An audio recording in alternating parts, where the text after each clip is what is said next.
कर रहे हैं exercise 3.4 question number 4 cross multiplication method से सॉल्व करना है। सब क्वेश्चन नाउ 3। यश ने एक टेस्ट दिया, उस टेस्ट में यश के हाथ से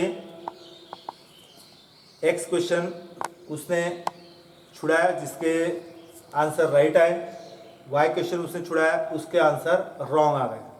ठीक है, फिर से समझ लीजिए। राइट क्वेश्चन अटेम्प्ट बाय यश कितने हैं एक्स। हम जो 50 क्वेश्चन है 50 में से 20 राइट हो गए तो अपन उसको ले लिया x। फिर 50 में से 30 रॉन्ग हो गए तो रॉन्ग क्वेश्चन कितने अटेम्प्ट हो गए समझो y अकॉर्डिंग टू फर्स्ट कंडीशन। क्या बोला देखो, Yash score 40 marks in a test. पहले टेस्ट में यश को कितने मार्क आ गए 40 मार्क्स आ गए is equal to 40।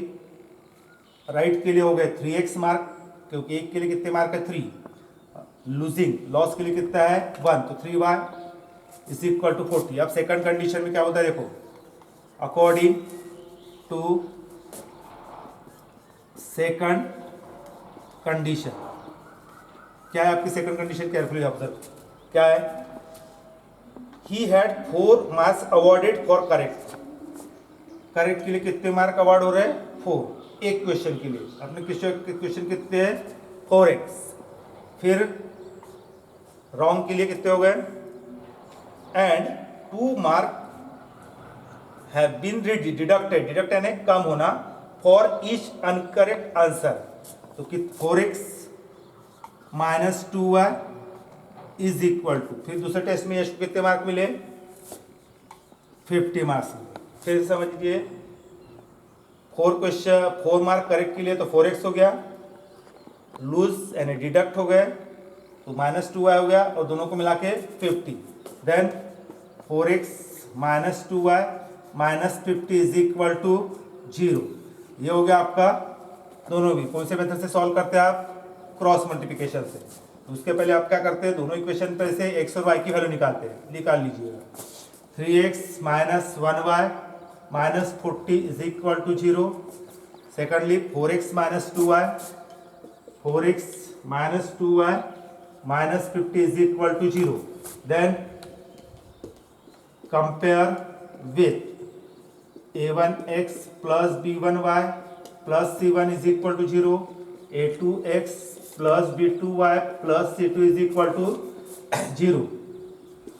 Here a1 is equal to 3, b1 is equal to minus 1, c1 is equal to minus 40, a2 is equal to 4, b2 is equal to minus 2, C2 is equal to minus 50। आ रहा है ध्यान में सबको। Compare किया A1 3, B1 minus 1, C1 minus 40, A2 4, B2 minus 2, C2 minus 50। Then again X Y constant 1, B1 B2 C1 C2 A1 A2। ठीक है, इसमें बिल्कुल कुछ गलती होनी नहीं चाहिए। इस जब आप लेते हैं इसकी वैल्यू तब आपको केयरफुली ऑब्जर्व करना है। ठीक है, then B1 B2 then A1 A2 B1 B2। ठीक है, हियर इज 1 प्रोसेस हुई क्रॉस मल्टीप्लिकेशन की। That's why this method is called cross multiplication method. इस मेथड का नाम ही क्रॉस मल्टीप्लिकेशन मेथड इसलिए दिया गया है क्योंकि इसको आप in this way left to right cyclic multiplication करते जा रहे हैं।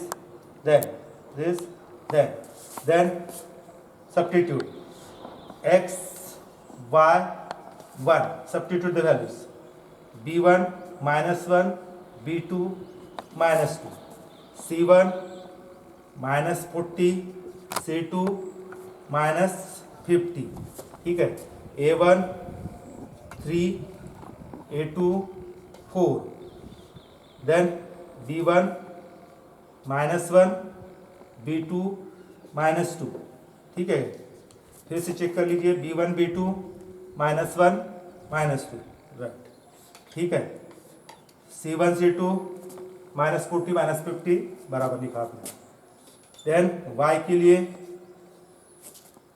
फिर A1 A2 लिख लिया आपने ऐसे। फिर यार this and in this way you can write down all the values are correct.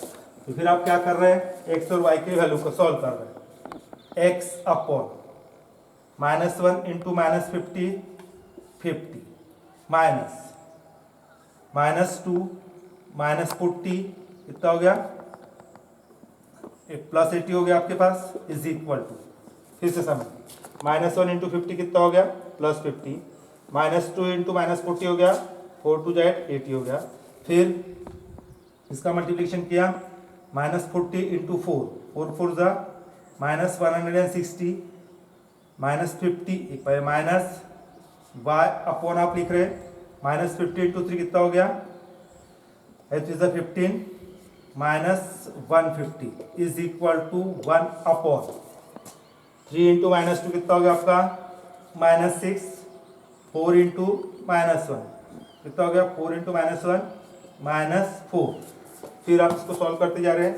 यहाँ पे ये स्टेप ले लेते हैं आप, x 50 में से गया तो -30 is equal to y upon -160 plus 150, ठीक है, is equal to 1 upon -6 plus 4 10 x upon -30 y upon -10 -60 plus 150 हो गया -10 -6 प्लस 4 दैट इज 1 अपॉन -2 -30 हो गया बराबर y अपॉन 160 में से -10 चले गए -10 -6 में से +4 देन हो गया। फिर आप क्या कर रहे हैं, coordinate ratio number 1, coordinate ratio number 2, coordinate ratio number 3, then from ratio number 1 and third, ठीक है, then x upon -30 is equal to 1 upon -2, ठीक है, x is equal to -30 into 1 -30 upon -2 means x is equal to 50 हो गया, x की value कितनी आ गई 50। फिर फ्रॉम कंडीशन नंबर सेकंड और ratio number second and ratio number कौन सा है आपका थर्ड। अब आप रेशियो नंबर सेकंड और थर्ड की तरफ आ गए। सेकंड क्या आपका y by -10 is equal to 1 upon -2, ठीक है, इसको क्रॉस मल्टीप्लिकेशन करते हैं अपने, y is equal to -10 upon -2, तो y इज इक्वल टू कितना हो गया, that is 5 is your answer. यानी करेक्ट क्वेश्चन कितने थे 15, रॉन्ग क्वेश्चन कितने थे 5। पूछा क्या प्रॉब्लम में, फिर से चेक करो, how many question were there in a test, number of questions in test are x correct और y रॉन्ग, है ना। x की वैल्यू कितनी निकाली आपने 15 plus 5 is equal to how many question 20 questions are there. यानी यहाँ पर टेस्ट में टोटल क्वेश्चन कितने थे 20। मैंने आपको हमेशा बोला है कि ये वर्ड प्रॉब्लम हो कोई भी प्रॉब्लम हो आप इसका वेरिफिकेशन कर सकते हैं, ठीक है। ब्रीफली मैं आपको एक बार वेरिफिकेशन करके दिखा देता हूँ यहाँ पर कैसे आप वेरिफिकेशन कर सकते हैं कि आपका आंसर करेक्ट है कि राइट है। ये आपकी पहली कंडीशन थी 3x - 1y 3 इंटू एक्स की वैल्यू कितनी आ गई थी आपका देखिए 50 माइनस y की वैल्यू कितनी आया दैट इज 5 3 इंटू 45 माइनस 5 यानी कितने मार्क्स आ गए थे 40 मार्क्स। यानी आप ये टैली करके देख सकते हैं कि आपका आंसर करेक्ट है कि नहीं है। यानी आपको एग्जाम में भी आप within a fraction of second you will check it your answer is correct और रॉन्ग। ओके।